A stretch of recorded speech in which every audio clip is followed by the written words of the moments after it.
은혜입니까 율법입니까? 제 제목으로 오늘 말씀을 나누겠습니다. 우리가 알고 있는 천동설, 지동설, 여러분 다 예전 학교 다닐 때 지구과학 시간을 통해서 배웠게 되었는데, 천동설은 그거죠. 지구가 우주의 중심이어서 지구가 움직이지 않고 이제 다른 태양과 행성들이 주변을 돌게 된다는 것. 옛날에는 그렇게 알고 있었죠. 그래서 갈릴리오라는 사람이 그 믿음을 부인하고 자기 나름대로 학설을 주장하면서 지동설이라는 것을 이제 내보내깁니다. 태양이 중심으로 지구가 이렇게 돈다라는 것이죠.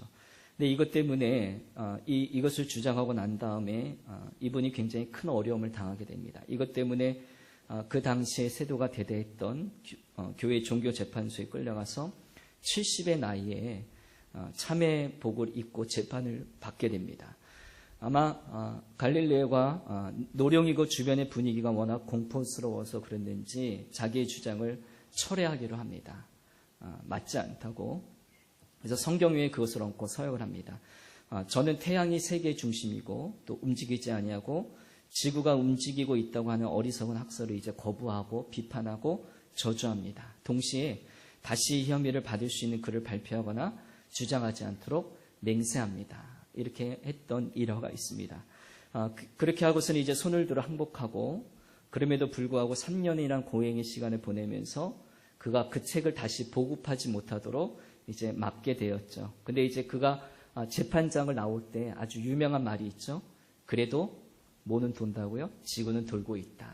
이제 많은 사람들 앞에서 이제 자기 학설을 부인했지만 그래도 자기가 갖고 있었던 확고함, 그래도 지구는 돈다. 그러면서 그 법정을 나섰다는 유명한 얘기가 있습니다. 아마 이 이야기는 수년 전에 요한 바오로 2세가 350년 만에 처음으로 교회가 그 갈릴레오에게 내린 판결을 잘못되었다고 시인했던 적이 있습니다. 그때 지동설이 맞다고, 그래서 사실상 무죄 선언한 일이 교황 쪽에서, 이제 천주교 쪽에서 있게 됩니다. 오늘 말씀의 서두 이야기에 제가 이야기를 왜 꺼낸가 하면, 여러분 한번 저희들 사람들이 무지의 소치로 오해를 하기 시작하면 그 오해를 풀어가는 데는 엄청난 시간이 걸리게 되고 또 상당한 노력이 필요하다는 것을 저희들이 알게 됩니다. 그것이 무지에서 생기던 오해든 간에, 또 편견에서 생기던 오해든 간에, 또 어떤 이해관계든 간에 생긴 오해든 간에 그 오해가 굳어지게 때문에 굳어진 오해가 자기 자신에게는 진리가 되고 또 정설이 되고 맞는 학설이 되기 때문에 그 다음에 그것 때문에 그 다음에 옳은 것을 전부 다 부정해버리는 무서운 사람으로 변할 수 있게 되더라는 것이죠. 여러분, 예수님에게서 가장 큰 기쁨이 있다면 아마 예수님이 초대교회 가운데 교회를 세우시고 지금까지 2000년 이상 교회가 이 땅 가운데 세워져 오게 갔는데, 교회가 어려움을 겪을 때도 있었고 교회가 쓰러질 때도 있었고 교회가 성장할 때도 있었습니다. 그런데 예수님에게 가장 큰 기쁨이 있다면 바로 교회가 변화되어 가는 것을 보는 것이 예수님에게 한 큰 기쁨이 아니겠는가. 어쩌면 우리 개개인이 변화되는 것도 우리가 감격스럽고 굉장히 대단한 일이고 기쁜 일이지만 교회가 변화된다는 것은 굉장히 놀라운 일입니다. 왜냐하면 그만큼 어려운 일이기 때문입니다. 교회를 변화시키는 일은 쉬운 일이 아닌데, 그래서 우리가 알고 있는 우리 통합축 교단의 선배 목사님이신 김동호 목사님, 또 동안교회를 담임하시다가 잘 나가던 교회를 포기하고 개척을 갑자기 하셨죠. 그래서 높은 숭의교회를 세우시고 또 그 교회를 4개의 독립교회로 분립시키셨던 목사님이 계십니다. 김동호 목사님이 계신데, 그분이 예전에 생사를 건 교회 개혁, 이런 책을 쓰게 되어서 많은 후배 목회자들에게, 그리고 현실의 목회자들에게 귀한 귀감을 남겨줬던 책이 있습니다. 교회 개혁인데 생사를 건다는 거예요. 생사를 건다는 목숨 건 교회 개혁. 그러니까 그분도 동안교회 전통적인 교회를 목회하시면서 많이 부딪힘과 갈등 속에 있다가 결국 교회를 사임하시고 높은 뜻 숭의교회를 개척하신 일화가 있게 되었기 때문에 교회 개혁이 그만큼 어렵다는 것을 말하고 있다는 것입니다. 교회가 변화되기 어려운 이유는 각양각색의 사람들이 모였기 때문에 그렇다는 거예요. 어쩔 수 없이 보수적인 성향을 갖게 되고 또 변화의 속도가 늦게 마련인데, 한 사람이 바뀌는 일은 본인이 결단하고 본인이 바뀌면 되게 되지만, 교회라는 특성은 여러 사람들이 모인 공동체인 까닭에 한 사람의 마음이 바뀐다고 해도 쉽게 교회 전체가 바뀌는 것이 아니더라는 거예요. 한 사람이 바뀌어도 나머지 9사람이 바뀌지 아니하게 되면 그 교회는 바뀌기가 너무너무 어렵다는 것을 알기 때문에 생사를 건 교회 개혁이라는 책 제목이 나왔다는 것입니다. 그래서 정말로 오랜 시간이 걸리는 작업이고 또 그 과정에서 있는 가운데 여러 가지 시험과 고민을 만나게 되므로 교회가 변화되는 것을 보게 됩니다. 여러분, 예전에도 우리가 알게 됐듯이 예전에도 제가 이제 전에 교회들 섬길 때도 전통적인 교회 가운데는 주일 예배 때 우리가 이 찬송가를 이제 부르게 되는데, 우리가 지금 오후 찬양 예배는 이제 복음성을 부르게 돼요. 가스펠송이라고 그러는데, 찬양곡을 사용하는 문제로 어려움을 겪었던 교회들이 굉장히 많이 있었습니다. 왜냐하면 찬양곡, 그냥 경배와 찬양곡을 부르는 것이 반대하는 분들이 제기하는 이유가 찬양곡은 예배용이 아니다. 그죠? 그렇게 말하는 분들이 우리 예전에 어르신들에게는 굉장히 많이 있었죠. 아마 뭐 시대적인 흐름과 또 역사적인 배경을 가지고 그런 주장을 하신 분도 있겠지만, 결국 찬양의 역사를 우리가 자세히 공부해보고 살펴보게 되면 이 회중들이, 여러분들이 예배 가운데 찬송을 부르는 것이 종교개혁 이후에나 시작되었다라는 거예요. 그렇기 때문에 우리가 함께 이 예배용 찬송을 부르는 것은 이전 종교개혁 이전에는 회중들이 찬송을 부르지 않았어요. 그런 법이 있었죠. 그래서 미소년들만 구성된 성가대만 찬송을 부를 수 있었다라는 겁니다. 그렇기 때문에 현대 교회에 와서 꼭 찬송가를 불러야 되냐, 아니면 찬송 예배 시간에 가스펠을 부르는 것은 잘못된 거다, 그렇게 주장하는 것도 옳지 않는 일이다라는 것입니다. 그래서 예전에는 여자들은, 예전에, 지금은 안 그런데 오해하지 마시고요. 예전에는 여자들이 죄가 많아가지고 여자들은 아예 찬송을 부를 수 없다는, 자격 가운데 낄 수 없는 존재가 바로 여자라는 존재, 여성이라는 존재였습니다. 그래서 찬송은 남자들만 불러야 되고, 특별히 이렇게 탁한 목소리를 가지면 안 되고, 그 고음의 미성의 좋은 목소리를 가진 그런 분들이 하나님께 찬송 드릴 수 있는 자격이 있었다라는 것입니다. 그래서 변성기 전에 미소년들 많이 준비해서 찬송을 드렸던 예배도 있었죠. 마치 저희 교회도 이제 예배 시간에 드럼을 연주하기도 하는데 드럼을 못 치게 하는 교회도 있습니다. 그러니까 변화를 수용하지 않는 거죠. 여러분, 그래서 처음에 올겐도 마찬가지고 피아노도 마찬가지고, 피아노도 교회에 처음 도입되고 올겐도 처음 교회에 도입될 때 그것이 경건의 논란이 있었음을 여러분 알고 계십니까? 이 피아노라는 악기도 처음에 들여질 때 드럼과 마찬가지로 경건의 논란의 여지가 있었다는. 근데 지금은 아주 저희가 자연스러운 거예요. 피아노 반주가 없으면 이제는 왠지 찬송이 잘 안 되는 듯한 굉장히 우리에게 익숙해진 악기가 피아노나 우리 오르간의 연주라는 악기라는 겁니다. 성가대도 처음에는 남성들만 했습니다. 여성이 성가대에 쓴 것은 불과 얼마 되지 않습니다. 1774년도에 미국에서 최초로 여성이 성가대로 쉴 수 있게 되었다는 거예요. 그래서 사부 혼성으로 하게 되는데, 처음에 불렀을 때 회중들이 괴상한 소리 나잖아. 여자의 그 하이 소프라노 목소리로 막 하면은 막 잘 음을 못 잡는 사람은 몇 다는 소리 나는 것처럼 이렇게 막 괴성을 지르게 되므로 많은 분들이 처음에는 못마땅해 하고 불경건했다고 그렇게 말하고 있습니다. 여러분, 이 예를 통해서 볼 때 교회가 생각이 완고하고 전통에 매여 있는 굉장히 보수적인 경향을 갖게 되는데, 이런 생각을 가지고 있으면 교회가 변화가 되기는 좀 많이 어렵습니다. 오늘 본문이 바로 그 말씀을 저희들에게 주고 있습니다. 첫 교회는 이제 예루살렘 교회고, 두 번째 이방인을 향한 선교의 교회는 예루살렘 모교에서 개척되어진 안디옥 교회였거든요. 근데 이제 첫 교회 예루살렘 교회가 변화되는 이야기를 말씀해 주고 있습니다. 우리가 알고 있듯이 안디옥 교회는 이방인 선교의 선두주자의 역할이었고, 예루살렘 교회는 유대인들로 구성되어진 아주 전통적인 예루살렘 모교회, 이제 모교회, 어머니 교회뻘 되는 교회였다는 겁니다. 근데 이방인 선교에 앞장서던 안디옥 교회에 오늘 본문에 보니까 다툼이 있었고 또 논쟁이 있었다라는 것이죠. 2절 말씀 한번 보십시오.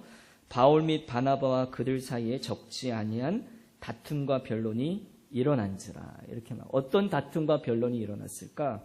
오늘 본문을 통해서 말씀해 주고 있는데, 이제 예루살렘 모교회로부터 이제 안디옥 교회 몇몇 교인들이 이제 모교회니까 안디옥 교회에 오게 됐어요. 우리가 예를 들어서 당진 교회인데 뭐 당진 제2교회가 우리 교회부터 분립되어서 개척이 되었는데 이제 우리 당진 교회 어르신들이 당진 제2교회가 잘 되고 있나 이렇게 한번 가보신 거예요. 가봤는데 어떤 일들이 일어나게 됐냐면 이방인들이 꽤 많이 모여있던 교회였습니다. 그래서 이방인들이 예수를 믿어도 할례를 받지 않으면 너희들은 구원받지 못해 라고 예루살렘 교인들이 안디옥 교회에 와서 그렇게 가르쳐주고 있는 거예요.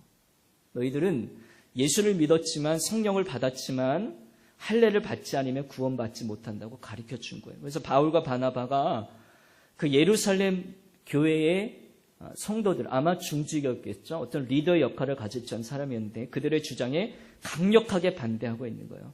왜냐하면 그들이 복음을 부인하는 가르침이었기 때문입니다.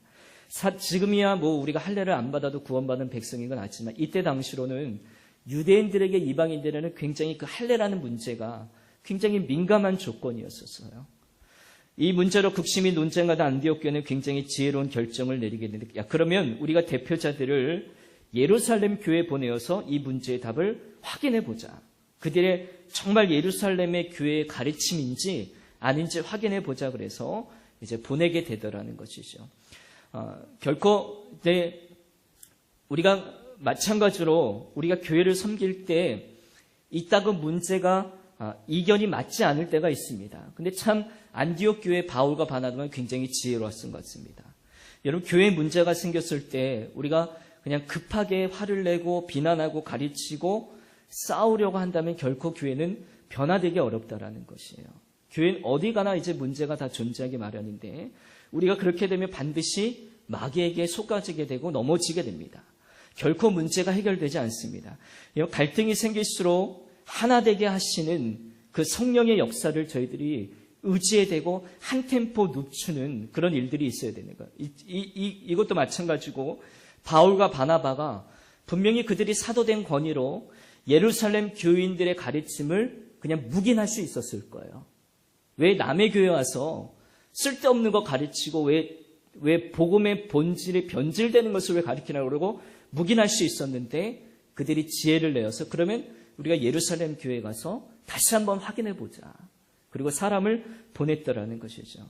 마찬가지죠. 저희가 현대교회에 와서도 우리가 교회가 변화되어야겠다는 마음이 드시는 일이 있다면 정말 저희들은 그 십자가를 붙잡아야 될 줄로 믿습니다. 그것이 본질이죠.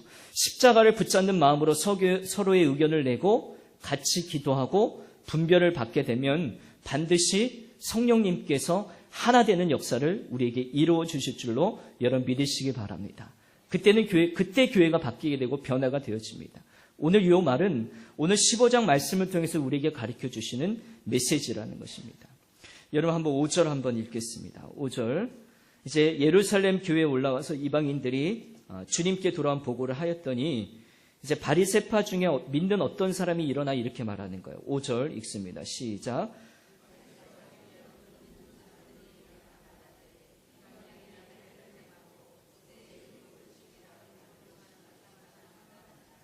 예, 사도 바울이 얼마나 실망하였겠습니까? 이것이 솔직히 당시 예루살렘 교회 분위기였습니다.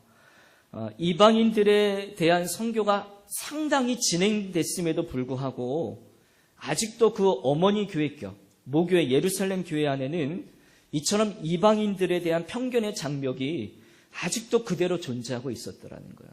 그러니까 사도 바울이 자기는 열심히 그 교회에서 파송받아서 열심히 복음을 전하고 이방인 선교에 많이 복음을 애쓰고 전했는데 아직도 그 모교에는 이방인들의 편견의 장벽이 아직도 있더라는 것이죠. 여기서 우리는 예수님을 믿으면서도 어쩌면 우리 마음 가운데 그 예수님의 마음과 사랑을 진정으로 이해하지 못할 수 있음을 알 수 있습니다.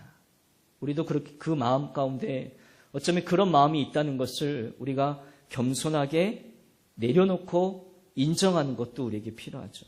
이방인들에게 할례를 받느냐 마느냐 아닌 것이 의견이 분분할 때 이제 베드로가 일어나요. 베드로가 이제 사도행전 거슬러 올라가게 되면 10장에 그 고넬료 고넬료 이방인의 집에서 이제 복음 전하고 그가 성령 받은 것을 다시 한번 설명합니다. 그러니까 이방인이 성령을 받았다는 그 자체는 정말 놀라운 일이에요. 그래서 그것을 다시 고백하게 되니까 베드로의 간증을 들을 때 예루살렘 교회 지도자들이 이제 생각의 변화가 일어나게 됩니다. 이어서 이제 바나바가 이제 예수님을 믿고 할례를 안 받았는데도 성령님을 받는 역사가 일어나는 보고를 듣게 됩니다. 이때 예루살렘 교회의 사도들과 장로들과 모든 성도들이 바나바와 바울의 간증을 보고를 귀에 들으면서 이제 은혜를 받게 되고 지금까지 우리가 보수적이고 배타적이었던 이방인들에 대한 성격과 편견에 대한 변화가 일어나게 되면서 15장은 사도행전에서 아주 중요한 장입니다. 그래서 16장부터는 이제 하나님이 계획하신 오직 너희는 성령을 받고 오직 유대와 사마리아 땅끝까지 이르러 내 증인이 되려는 그 이방인에 대한 세계 방방곡곡으로 퍼져나갈 수 있는 일들이 16장부터 본격적으로 일어나게 돼요. 그 전까지는 왜 그렇게 됐냐면 예루살렘 교회가 전적으로 변화되어진 후에 그 일이 일어났다는 거예요. 그러니까 어쩌면 교회의 부흥과 성장은 교회가 변화되어지고 벼타적이고 편견되진 모습들이 변화되어지고 깨어질 때 그 교회는 부흥하고 성장한다는 이치와 맞게 됐다는 겁니다.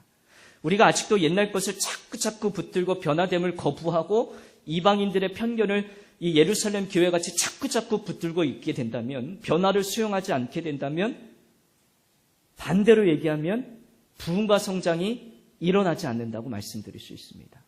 그래서 우리가 이제 다음 주부터 살펴볼 16장의 내용은 엄청난 사도행전의 역사가 이제 또다시 일어나게, 2차 전도여행, 3차 전도여행, 로마를 향한 하나님의 계획들, 그리고 소아시아를 향한 하나님의 계획들이 엄청나게 이루어지는 것을 볼 수 있는 거대한 하나님의 계획하심이 오늘 사도행전을 통해서 나타나게 됩니다. 그래서 그들이 변화됩니다. 우리가 그동안 이방인들을 향한 굳은 마음과 고집을 가지고 있었는데 이제 하나님께서 이방인들에 대한 복음의 문을 활짝 열어놓으셨다. 이렇게 고백하고 있더라는 것입니다. 여러분, 우리가 은혜입니까? 율법입니까? 라는 것을 우리가 많이 이렇게 잣대를 놓고 많이 따지게 됩니다. 안디옥 교회가 풀어야 될 과제는 구원 얻는 일에 대한 과제였습니다.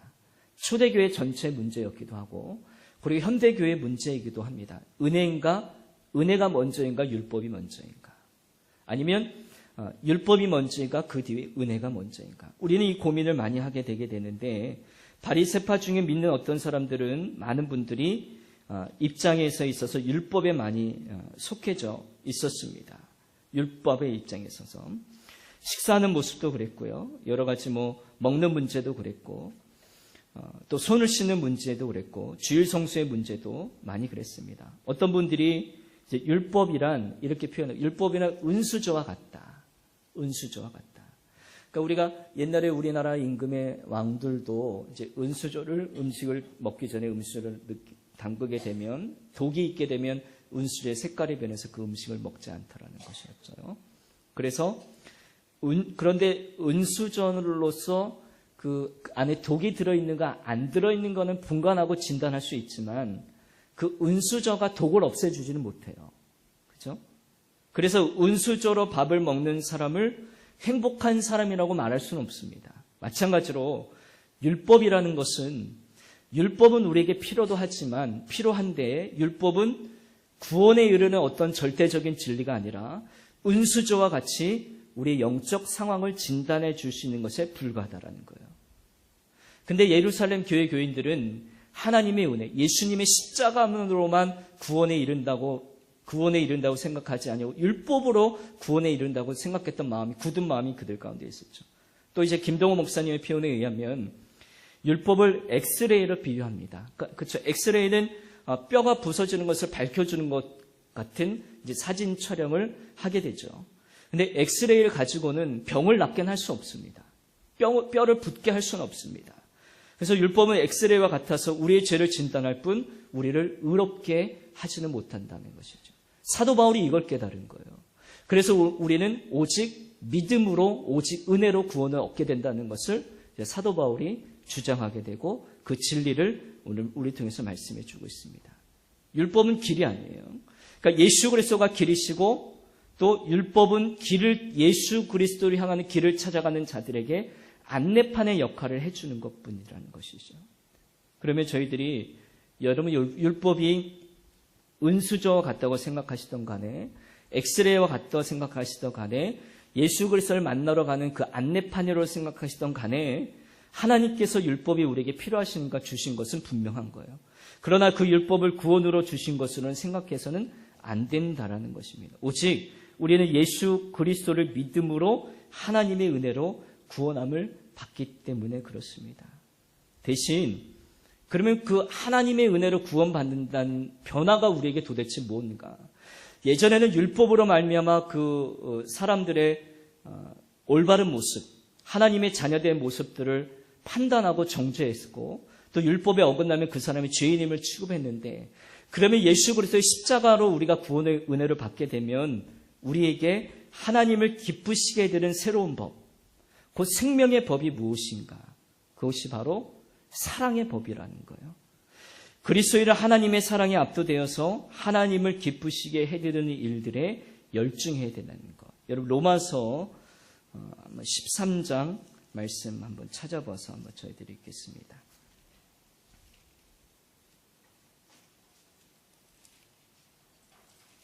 로마서 13장 9절에서 10절입니다.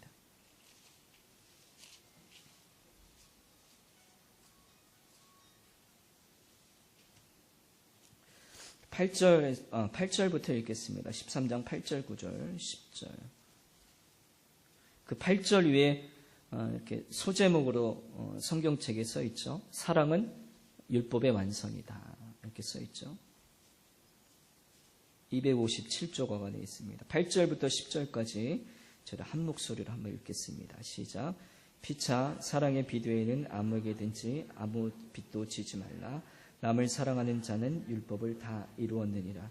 간음하지 말라, 살인하지 말라, 도둑질하지 말라, 탐내지 말라 한 것과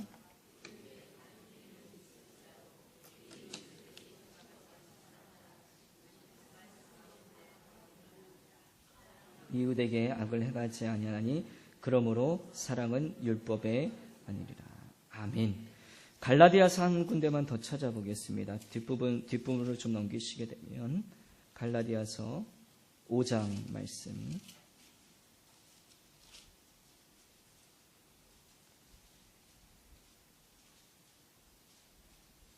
13절부터 15절까지 한번 읽겠습니다. 307조 근처에 있습니다. 갈라디아서 5장 13절부터 15절까지 읽습니다. 형제들아 너희가 자유를 위하여 부르심을 입었으나 그러나 그 자유로 육체의 기회를 삼지 말고 오직 사랑으로 서로 종노릇하라. 온 율법은 내 이웃 사랑하기를 내 자신과 같이 하라 하신 말씀에서 이루어졌나니 만일 서로 물고 먹으면 피차 멸망할까 조심하라. 아멘. 여러분 사랑입니다. 사랑이 풍성할수록 법은 필요가 없어질 것 같아요. 여러분 정말 예수님의 사랑으로 사랑하시는 여러분 되시기를 주님의 이름으로 축복합니다. 우리가 매일 하는 말씀이지만 오늘 말씀으로 빗대어서 한번 옆에 분에게 주님의 이름으로 정말 사랑합니다. 한번 이렇게 인사하실까요? 주님의 이름으로 정말 사랑합니다. 정말 사랑합니다. 예. 사랑이 풍성하게 되면 율법의 완성은 사랑이다 말씀해 주셨기 때문에 여러분 이제 보모 있지 않으세요? 보모나 아기를 봐주는 어떤 그 역할을 하시는 분들, 하인이나 아기를 돌봐주는 사람에게는 어떤 법이 필요할 수 있습니다. 그렇죠? 그러나 그 아기를 사랑하는 친부모라면 그 아기를 사랑하는 말이 어쩌면 모욕적일 수 있게 되고 그 법이 필요 없어요. 그냥 그 사랑으로 모든 법들이 자연적으로 지켜지게 되니까. 근데 유모나 보모들은 자기 자식이 아니기 때문에 아이들을 해코지할 수 있고 또 혼낼 수 있고 잘 안 먹일 수 있기 때문에 어떤 법적인 보호 장치가 필요하다는 것이죠. 마찬가지로 사랑이라는 것이 율법의 완성이라는 말은 우리 그리스도인들이 주님을 사랑하고 주님을 사랑하기 때문에 주님을 기쁘게 섬기고 우리가 일하고 수고합니다. 율법이 무서워서 주님을 섬기는 게 아니죠. 사랑하기 때문에 주님을 섬기는 것입니다. 그래서 성령을 쫓아 행하라는 말씀이 바로 거기서 나온 겁니다.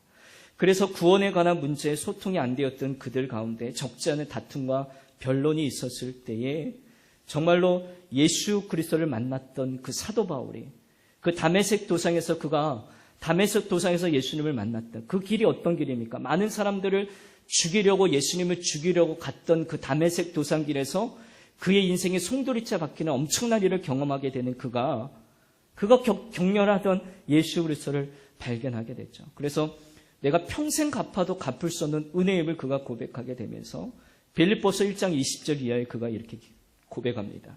내가 살든지 죽든지 내 몸에서 그리스도의 존귀가 되게 하려니 그리스도가 존귀의 여김을 받는 건 이것이 바울의 인생의 유일한 목표였습니다. 그 일을 향해 그 인생을 살아갔다는 것, 그리고 세상의 것을 내려놓게 되니까 더 큰 하나님의 세계가 보이는 것이 되게 되고 이방 땅에 다니면서 자신을 핍박하던 예수를 담대히 증거하게 되었다라는 것입니다. 여러분, 오늘 우리가 본문을 통해서 묵상하면서 우리가 함께 살아가면서 고통스러운 것이 있게 되면 그 사랑의 율법이 완성인데 우리는 그 사랑을 잘하지 못하고 자꾸 율법으로 보는, 우리도 모르게 그 율법으로 보는 잣대와 편견이 우리 가운데 여전히 있더라는 것이에요. 참 고통스럽죠. 그래서 소통이 안 될 때가 있죠. 소통이 안 된다는 것은 현대사의 교회뿐만 아니라 뭐 직장이나 지금 리더십도 마찬가지, 세상의 리더도 마찬가지고, 뭐 정당도 마찬가지, 정치 세계도 마찬가지, 대통령과 국민 세계도 마찬가지고, 많이 소통을 강조하고 있는 사회가 현 시대이죠. 그러니까 말이 안 통하는 것보다 더 삶을 답답하고 짜증내게 하고 세상을 살게 쉽지 않게 만드는 것이 바로 소통이 안 된다는 것. 소통이 안 됐다는 것이죠. 그래서 요즘에 보게 되면 많은 문제들이 드러나게 되더라는 것입니다. 교회 안에서도 마찬가지고 자꾸 저희들이 은혜를 놔두고 사랑을 놔두고 자꾸 예루살렘 교회처럼 율법을 가져오게 된다면 어쩌면 하나님의 복음이 세상으로 나가는데 장벽을 우리가 쌓는 게 될 수 있게 되고 그 변화되지 않는 모습을 통해 하나님의 복음이 전해지는 것을 우리가 가로막게 되고 부흥을 우리가 스스로 단절하게 되는 일들이 있게 되는 것입니다. 이분법의 잣대. 이분법이라는 것은 사람을 자꾸 나누는 법입니다. 좋은 사람, 나쁜 사람, 문제 있는 사람 나눕니다.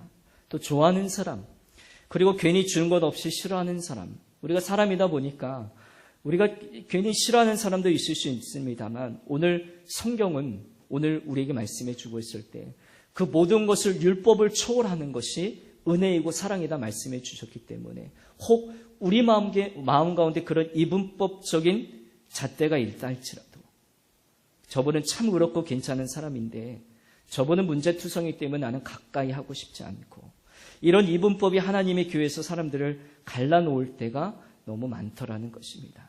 여러분, 하나님의 자녀는 사람이 늘 사용하는 이 이분법이 통하지 않는다라는 겁니다.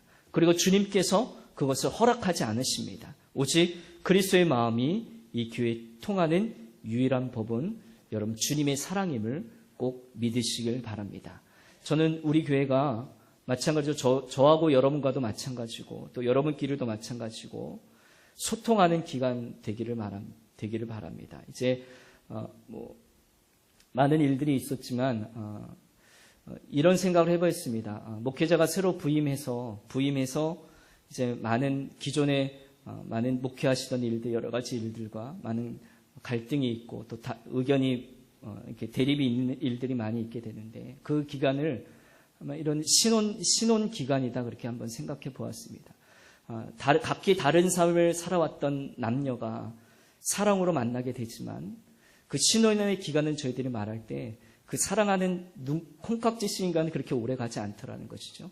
서로의 실체를 알아보고 서로의 단점을 알아보면서 또 다툼이 있게 되고 분열이 있게 되므로 진정한 부부의 길을 걸어갈 수 있는 우리 부부의 모습을 보게 되면서 마찬가지로 저와 여러분도 앞으로도 소통이 좀 더 많이 이루어지는 관계가 돼서 하나님이 원하시는 교회, 예수님이 기뻐하시는 그런 변화되는 교회, 또 하나님이 가장 기뻐하시는 복음이 전파되는 교회, 아까 우리 권사님 기도해 주신 것처럼 좋은 믿음의 사람이 되어서 소문이 나는, 우리 교회를 통해서 좋은 소문이 나는 교회, 그런 교회가 될 수 있기를 주님의 이름으로 간절히 소원합니다.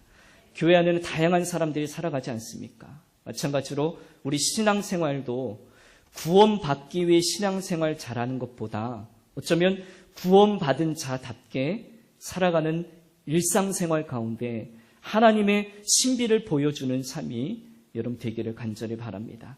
그래서 우리가 우리 교회에 가게 되면 그 구원의 감격을 회복할 수 있다라는 소리를 듣고, 그리고 우리 교회를 통해 정말로 진리의 생수이신 예수님, 또 길 대신 그 예수님이 이 온 땅 가운데 적셔서 흘러넘치는 그 아름다운 사역을 감당하는 교회가 되어서 이 시대의 편견과 또 상처와 불안으로 불신으로 얼룩지어진 이 땅 가운데 예수님의 보혈로 새로운 희망을 주는 그런 당진교회가 되기를 주님의 이름으로 간절히 축복합니다. 기도하겠습니다.